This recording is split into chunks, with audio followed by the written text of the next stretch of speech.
우리 요셉이라고 하면 성경의 인물들 가운데 가장 대중적으로 잘 알려진 그 인물이기도 합니다. 그리고 오늘 또 어린이들이 이렇게 많이 또 예배를 드리고 있는데, 어린이들도 다 요셉 이야기는 다 알만한, 요셉이 뭐 형들의 시기를 받고 또 뭔가 눈치도 없고 뭔가 거짓말도 하고 이렇게 하면서 고생을 하다가 결국에는 총리가 되었더라, 높은 자리에 올랐더라, 그러한 어떤 그런 간략한 이야기들을 또 우리가 잘 알고 있는 것이죠. 그런데 우리가 성경을 또 자세히 묵상을 하다 보면, 또 넓은 관점에서 성경을 보다 보면, 우리가 인간적으로 이 성경 인물들을 참 오해하면서 바라봤구나, 그럴 때가 참 많이 있죠. 요셉 또한 어떤 우리의 인간적인 관점, 또 도덕적인 관점에서 요셉을 바라볼 때, 도덕적인 관점에서 좋은 건 좋고 또 안 좋은 건 안 좋다, 이렇게 우리가 생각할 수가 있는데, 하나님의 생각은 우리의 생각과 다르다라고 말씀하십니다. 그분의 생각은 하늘과 같아서 하늘이 땅보다 높음 같이 하나님의 생각은 우리의 생각보다 높고도 깊다라고 말씀하시는 것입니다. 그래서 우리가 하나님을 알기 위해서는 우리의 생각을 가지고 하나님을 추적해서는 하나님을 알 수가 없는 것입니다. 우리의 방법을 가지고 또 어떤 상황들을 바라볼 때는 그곳에 하나님이 보이지 않는 것입니다. 그러나 하나님의 말씀의 기준에 따라 우리의 생각을 내려놓기 시작하면 그때서야 하나님께서 말씀하시는 그대로 우리는 하나님도 알 수 있으며, 또 사람에 대한 어떤 그러한 귀한 것들을 깨달아 알 수가 있는 것이죠. 오늘 이제 요셉 이야기를 처음 이제 시작을 하게 됩니다. 그래서 요셉의 믿음의 여정을 통해서 우리의 믿음이 요셉과 같이 커지고 강건해지기를 주님의 이름으로 축복합니다.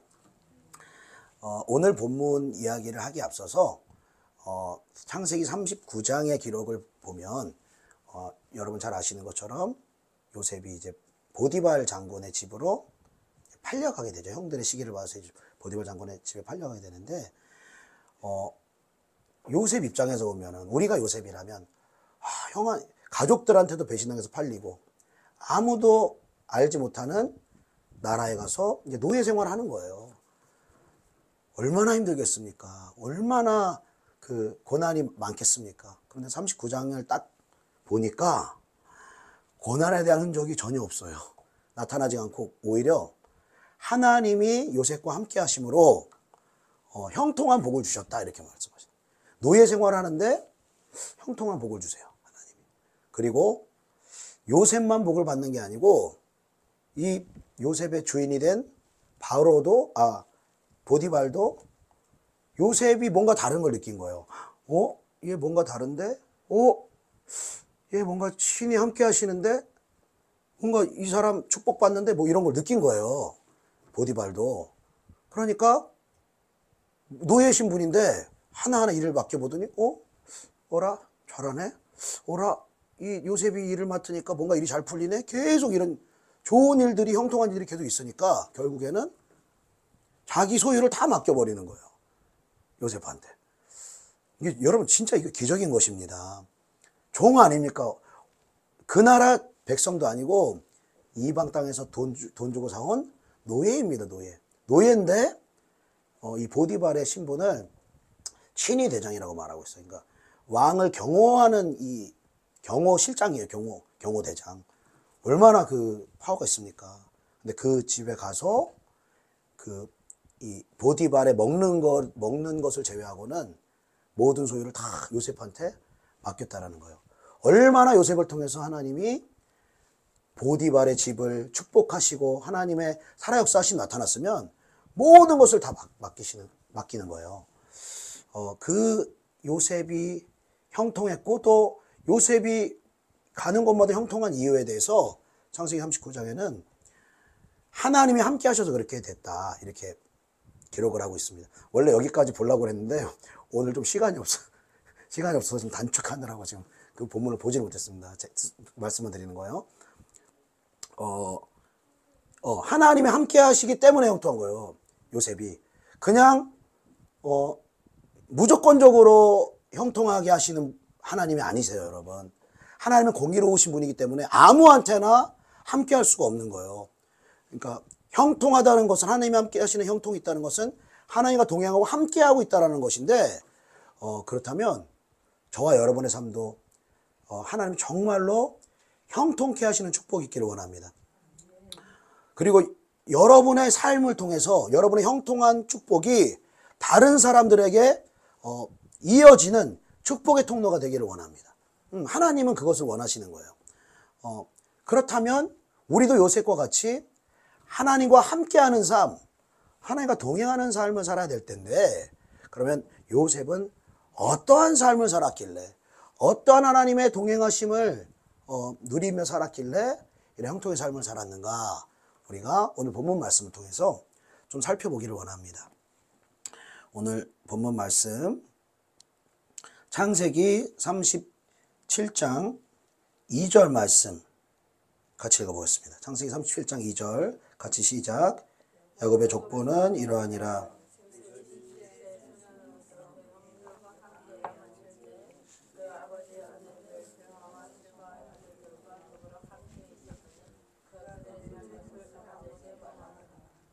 아멘. 자, 하나님이 요셉과 함께 하셨던 첫 번째 이유가 이 말씀에 나오는데, 여러분 좀 갸우뚱하실지 모르겠습니다. 아니, 이 말씀 보니까 요셉은 그냥 그 아버지 야곱에게 형들 잘못한 것을 일러 바치는 고자질쟁이가 아닌가, 이렇게 생각을 할 수가 있을 텐데, 이 말씀에 숨겨진 의미가 있는 것은, 그 하나님 말씀은 부분만 취하면 굉장히 위험해집니다. 그러니까 차별금지법을 찬성하는 사람들도 부분만 이용해서, 성경을 부분만 이용해서 하나님은 사랑이시고 하나님은 용서하시기 원하시고, 이런 부분적인 것만 취해서 이렇게 발췌를 하면 어떤 악법도 통과시킬 수 있는 근거를 성경을 통해서 이렇게 마련할 수 있는 것이죠. 오늘 이 본문에서 잘못을 아버지께 말한 것만 보면 안 되고 어떤 잘못인지를 봐야 된다는 것이죠. 여러분, 어떤 상황에서 잘못을 말한 것입니까? 요셉이 17세 소년으로서 그의 형들과 함께 양을 칠 때에, 그 아버지 아내들 비라와 실바의 아들들, 요셉의 형들이 요셉과 함께 양을 칠 때에 잘못한 그 잘못을 아버지에게 말한 것을 말하는 것입니다. 늘상 형들의 티가 있고 허물이 있으면 늘상 막 고자질하고 거짓말하는 게 아니라 아버지의 양을 치는 것. 그 양이요. 12절, 창세기 37장 12절에 보면은 그의 형들이 세겜에 가서 아버지 양떼를 칠 때라고 나오는 거예요. 그러니까 요셉의 양은 요셉의 소유도 아니고 그 형들의 소유도 아니고 아버지의 양들이라는 것입니다. 아버지의 양들에 대해서 형들이 소홀히 하고, 형들이 양이 피해를 보고 양이 짐승에게 물려가고 양이 위협을 당하고 있음에도 그 양을 구하지 않고 양을 돌보는데 형들이 게을르게 하고 있으면 그것에 대해서 아버지에게 말하는 것이죠. 즉 하나님께서 이 요셉에게 맡긴 일들에 대하여서 요셉은 순종함으로 열심으로 나아갔다라는 것이죠. 이 양을 돌보는 이 요셉의 열심을 조금 더 성경에 자세히 풀어준 기록이 바로 다윗의 기록이 있습니다. 다윗이 양을 치는 목자였다고 말하고, 그리고 사무엘이 다윗에게 와서 이제 왕으로 기름 부으려고 이 이세 아들들 가운데서 기름 부을 때도 7형제를 다 기름 부으려고 찾아봐도 없어요. 그 대상이 없으니까 이거밖에 없느냐 형제가, 그랬더니 한 명 막내가 있습니다. 그런데 그 막내는 양을 치는 자입니다. 이렇게 말하는, 양을 치는 자. 그 아버지의 양을, 이세의 양을 이 다윗에게 맡긴 거예요. 그리고 얼마나 이 양을 충성되게 돌봤냐면 이 골리앗과 이제 블레셋과 이스라엘이 이제 싸움을 할 때 골리앗이라는 장수가 막 앞으로 나와서 이스라엘 군대를 위협하고 나와서 싸울 장수를 찾았지만 이스라엘에서 이렇게 그만한 장수를 찾지 못해서 이제 두려워만 하고 있었을 때 이제 다윗이 이제 아버지 이새가 형들에게 이제 식량을 갖다 줘라.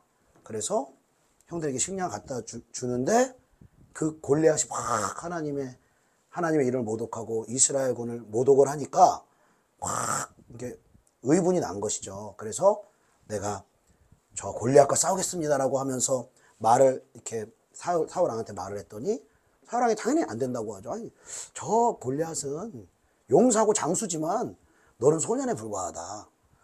그랬더니 다윗이 사울을 설득시키는 말로 여러분 뭐라고 말합니까?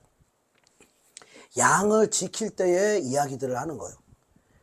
주의 종이 아버지의 양을 지킬 때에 사자나 곰이 와서 양 떼서 새끼를 물어가면 내가 따라가서 그것을 치고 그 입에서 새끼를 건져내었고 그것이 일어나 나를 해하고자 하면 내가 그 수염을 잡고 그것을 쳐 죽였나이다.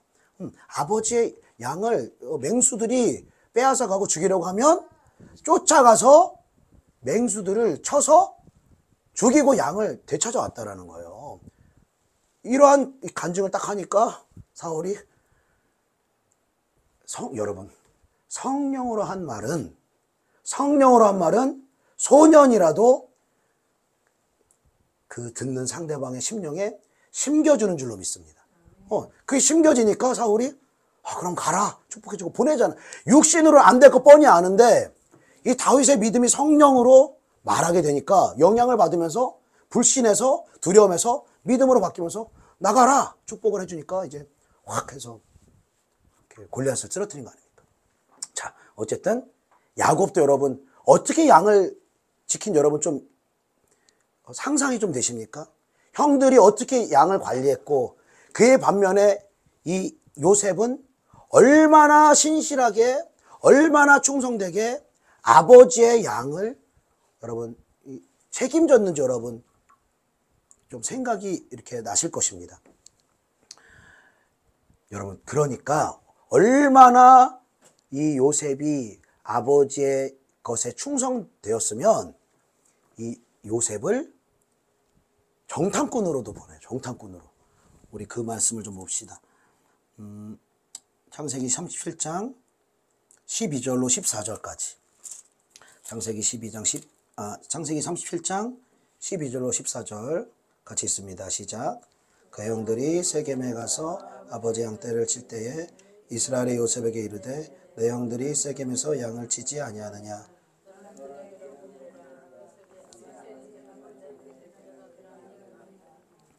이스라엘이 그에게 이르되 가서 내 형들과 양떼가 다 잘 있는지를 보고 돌아와 내게 말하라 하고 그를 헤브론 골짜기에서 보내니 그가 세겜으로 가니라. 아멘. 자, 이 아버지 야곱이 얼마나 요셉을 신뢰했으면 형들이 지금 세겜에 가서 양을 치고 있는데 형들은 못 믿는데 야곱은 너무 믿는 거예요. 얼마나 충성되이 아버지께 순종을 했으면 이 사랑하는 이 요셉을 형들이 양 잘 치고 있는지 지키고 있는지 가서 좀 보고 다시 돌아와서 나에게 그 상황을 보고하여라 이렇게 말하는 거예요. 그런데 여러분 그 아버지 야곱의 명령에 즉각적으로 요셉은 내가 그리하겠나이다 라고 순종의 고백을 하는 것입니다. 여러분 지금 이 야곱이 있는 헤브론에서 세겜까지의 거리가 가까운 거리가 아닙니다. 여러분 250km에서 300km나 되는 거리예요. 그러니까 우리나라 지도를 보면 뭐 서울에서 뭐 강원도 이 정도 거리, 강원도 끝까지 가면 아마 300km 정도 나올까요? 서울에서 아마 대구 정도 거리가 거의 300km 될 겁니다. 그 거리를 혼자 걸어가야 되는 거예요. 걸어가야 되는 거. 이 야곱이 요셉을 그냥 내 옆에 끼고 막 이런 아들로 키웠다면 절대 보낼 수가 없는 거리예요. 이 거리를. 그러니까 이 요셉을 라헬의 아들이기 때문에 사랑도 했지만 자신의 양을 그토록 충성되게 이 요셉이 돌봤기 때문에 그 먼 거리를 보내는 것입니다. 여러분, 그런데 이 이 요셉은 야곱이 가장 사랑하는 아들 아닙니까? 응석도 안 부려요. 아유, 아버지 너무 거리가 멉니다. 좀 나중에 가면 안 될까요? 전 못 가겠습니다. 가봤자 뭐 하겠어요? 형들이 뭐 좋아하겠습니까? 평상시에 형들이 미워하고 질투하고 싫어하는 거 알잖아요. 가면 욕먹고, 가면 미워하고, 가면 오해받을 거 뻔한데 아버지가 가라고 하니까 아버지의 뜻이라면 내가 순종하겠습니다 하고 순종함으로 가는 것입니다. 여러분, 여기서 여러분 요셉에게 숨겨져 있는 모습을 우리가 볼 수 있는 것은 아버지의 뜻에 따라 하늘의 영광을 버리고 이 땅에 오신 예수 그리스도의 모습을 이 요셉이 예표하고 있다는 것입니다. 이 야곱이 머물고 있던 헤브론은 하나님의 나라를 상징하는 것이고, 세겜 땅이라는 것은 우리가 그 전에 우리가 성경을 봐서 알겠지만 하나님의 언약을 향해서 진행을 하다가 세겜 땅에서 머물렀던 세상의 영, 그리고 죄악이 가득한 곳이 바로 세겜 땅이었던 것입니다. 그러니까 하나님의 나라로 상징되어지는 헤브론에서 세상으로 상징되어지는 세겜으로 아들을 보낸 것입니다. 하나님의 독생자 예수 그리스도를 하늘 영광 버리고 이 땅에 보내신 것처럼 하나님께서 가장 사랑하는 아들 요셉을 세상의 영으로 가득한 세겜 땅으로 보내는 것입니다. 이 요셉이 순종한 단 한 가지의 이유는 아버지의 뜻을 이루기 위한 것입니다. 여러분, 예수님께서 이 땅에 왜 오셨습니까? 12 제자들 훈련하시고 또 많은 영혼들에게 기적을 베푸시고 또 많은 영혼들 고치시고 또 말씀 가르치시고 그리고 사랑하시기 위해서 오셨습니까? 물론 다 부분적으로는 맞습니다만 예수님이 이 땅에 오신 이유에 대해서 요한복음에 말씀하시기를 내가 온 것은 나의 뜻을 행하려 온 것이 아니라 나를 보내신 아버지의 뜻을 행하려 왔느니라 말하는 것입니다. 그리고 아버지의 뜻은 이것이니 내게 맡겨진 자 중에 하나도 잃어버리지 아니하고 마지막 때 살리는 그것이 아버지의 뜻이니라 말하는 것입니다. 예수님은 사람들을 살리고 사람들을 사랑하고 섬기는 것이 먼저가 아니라 아버지의 뜻을 이루는 것이 먼저였다는 것입니다. 아버지의 뜻을 이루는 과정 속에서 영혼들을 섬기는 것이고 지혜가 있는 것이고 말씀이 있는 것이고 제자력이 있는 것이고 모든 사역이 바로 아버지의 뜻을 이루는 중심 가운데에 모든 것들이 펼쳐지는 것입니다. 이 아버지의 뜻을 따르는 중심이 흔들리게 되어지면 이 기준이 없어지게 되어지면 그야말로 인간적인 사랑, 인간적인 노력으로 할 수밖에 없다라는 것입니다. 여러분, 예수님이 아버지의 뜻 가운데 나아가지 않고 사람의 정, 사람의 어떤 사랑 이렇게 나아갔다면 여러분 12 제자 중에서 한 제자가 지금 마귀에게 짓눌려 있고 지금 예수님 팔 거라고 지금 알고 계십니다. 그러면 어떻게라도 이 한 제자 사랑해서 회개시키고 말 못 알아들으면 개인적으로 불러서 상담도 하고 징계도 하고 여러 가지 방법을 써서라도 유다를 회심시켰어야죠. 예수님 그렇게 하지 않으십니다. 유다를 회심시키는 것은 아버지 손에 맡겨드리는 거예요. 많은 사람들이 예수님께 왔지만 절대 다수가 다 떠나갑니다. 오병이의 기적으로 5,000명 이상이 모였는데도 우리로 말하면 큰 부흥이 일어난 거 아닙니까? 그러면은 우리 기준으로는 모아야죠. 빨리 전화번호 받고 등록시켜야죠. 기적을 봤는데 보내면 어떡합니까? 주소 다 기입하고. 근데 기적을 딱 일으키시고 하필이면 그때 또 진리를 전하세요. 그때 분위기 좋은데 진리를 전하는 바람에 그 오병이어 기적 본 사람들 다 어렵다고 그러고 다 떠나가는 거예요. 그런데 예수님이 잡질 않으세요. 잡질 않으세요. 떠나가는데 가만히 계세요, 그냥.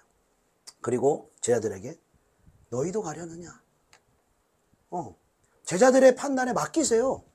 하나님께 제자들을 맡기는 가운데 너희도 가려느냐? 간다고 한 사람이 있었으면 안 붙잡았을지도 모릅니다. 뭐 성령의 인도하심에 따라 다르겠지만 주님은 그냥 인간적인 선을 행하기 위해서 이곳에 이 땅에 온 것이 아니라는 것입니다. 바로 아버지의 뜻을 이루기 위해서 이 땅에 주님이 오신 줄로 믿습니다. 요셉도 아버지의 뜻을 이루기 위해서 간 것입니다. 욕을 먹을 것을 알면서도, 형들이 싫어하는 것을 알면서도 그 먼 거리를 목숨을 걸고 순종한 것입니다. 여러분, 이 작은 일에 아버지의 양을 맡는 일에 충성하였더니, 아버지께 순종하였더니 적은 일에 충성한 자에게 더 큰 일을 맡기시겠다라고 말씀하신 하나님의 약속의 말씀이 요셉에게 임하여 이제 바로의 신하인 보디발 장군의 집에 가서 또 하나님 앞에서 충성하게 하는 것입니다. 단순히 보디발을 섬기는 것이 아닙니다. 아까 찬양에서 제가 이 할라에서 백두까지 부르다가 확 감동이 된 게 뭐냐면, 중간에 가사 중에서 주님만 높이는 나라 되게 하소서, 또 주님만 섬기는 나라 되게 하소서, 이런 가사가 있더라고요. 사람은 그럼 어떻게 해요? 사람도 섬겨야 되는데, 여러분, 사람을 섬기는 것은 주님의 이름을 높이며 주님의 뜻을 이루는 가운데 또 주님을 섬기는 마음으로 사람을 섬기는 것입니다. 그런데 주님을 섬기는 마음 없이, 주님의 이름을 높여드리는 것 없이 사람의 종이 되려고 하면 결코 그 사람을 통해서는 하나님이 함께 하실 수 없다는 것입니다. 형통케 하는 복을 내릴 수가 없다는 것입니다.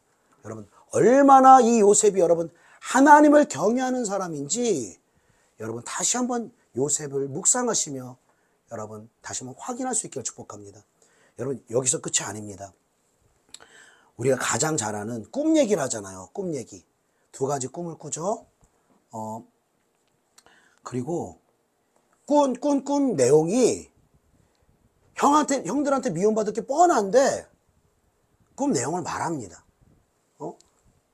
곡식단이 이렇게 있는데 내 단은 일어서 있고 주변에 단들이, 당신들의 단이 나에게 절하더이다, 절한다, 이렇게 말하는 거예요. 우리는 이제 평상시에 우리가 이 꿈을 꾼 것을 형들에게 말해서 미움받는 요셉을 볼 때는, 야, 저렇게 눈치가 없는 사람이 다 있나? 좀 아니면은 저렇게 높아지려고 교만한 사람이 다 있나? 이렇게 우리가 볼 수가 있는 것이죠.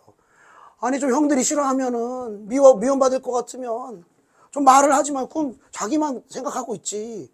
왜 저걸 눈치 없게 말을 해가지고 우리가 이렇게 요셉을 바라볼 수도 있는데, 만약에 여러분 첫 번째 꿈을 꾼 걸 말했을 때 형들이 확 분노로 달려듭니다. 달려들어가지고 8절에 보니까 네가 참으로 우리 왕이 되겠느냐? 참으로 우리를 다스리겠느냐? 하면서 확 모든 형들이 와가지고 요셉을 시기하고 원망하고 막 저주에 가까운 말들을 형들에게 요셉에게 퍼붓는 거예요. 여러분, 이쯤 됐으면, 그 전까지는 눈치가 없었더라도 이쯤 되면 그 다음에 꿈꾸면 어떻게 해야 돼요? 나만 알고 있자. 말했다가 이거예요.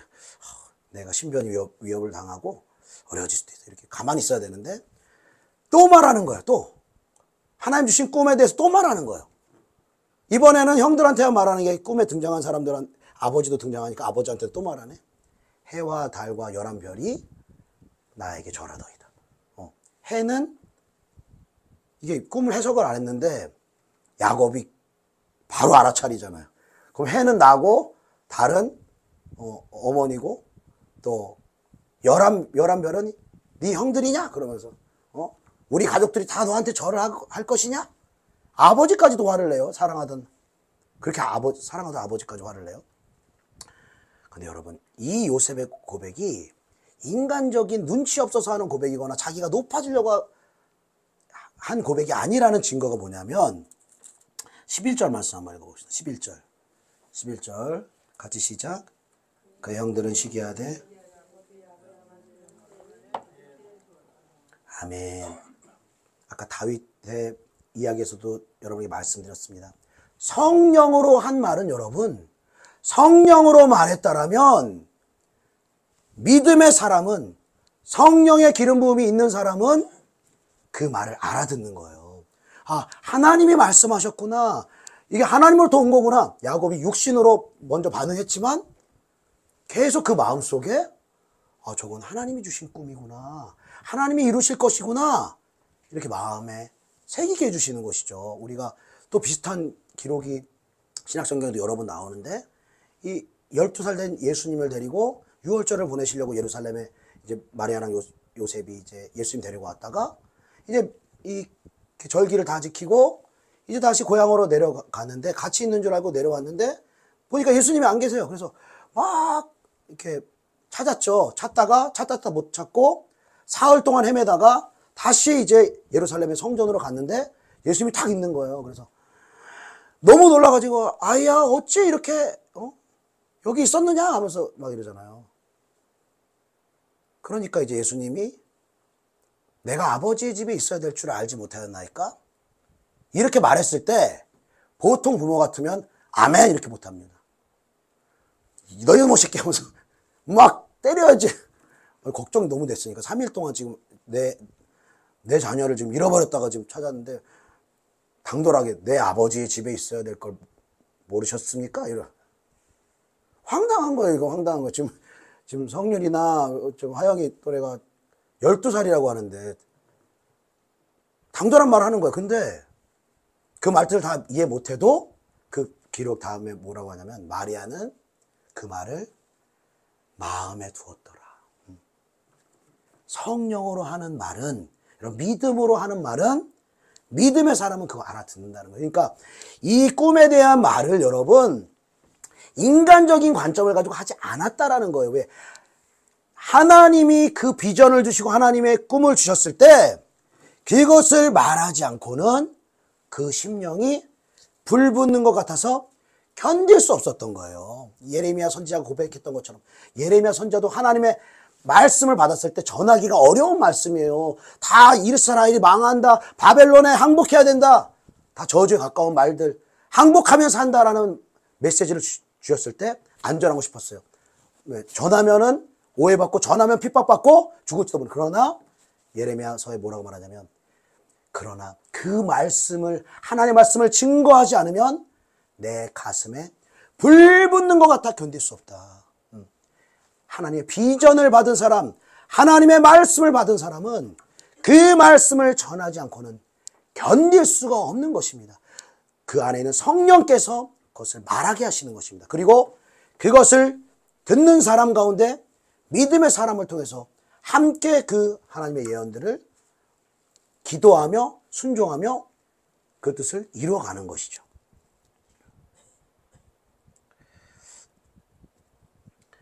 여러분, 예수님의 우리가 예수님 하면 어떤 이미지를 여러분 가지십니까? 예수님의 가장 큰 특징이 무엇입니까? 많은 사람들은 사랑이라고 이야기합니다. 사랑과 섬깁니다. 그러나 예수님의 첫 번째의 특징은 사랑이나 섬김이 아닙니다. 예수님의 가장 큰 공생의 사역의 특징은 하나님을 경외하는 삶인 것입니다. 하나님을 중심으로 갖는 것입니다. 오늘 함께 기도해 주셨듯이 하나님을 중심으로 갖고 그분의 뜻을 알고 그분의 뜻을 깨닫고 믿으며 그분의 뜻을 이루어드리는 과정 속에서 사랑도 하고 섬김도 하고 희생도 하고 인내도 하는 것입니다. 그러나 하나님의 뜻에서 벗어날 때에는 때로는 사랑이 없는 차가운 분처럼 보일 때도 있습니다. 때로는 독설과 같은 심한 말도 하십니다. 왜? 하나님이 하라고 하셨기 때문에, 하나님이 명령하셨기 때문에 모든 오해와 핍박과 환난을 하나님의 뜻이라면 감당한다라는 것입니다.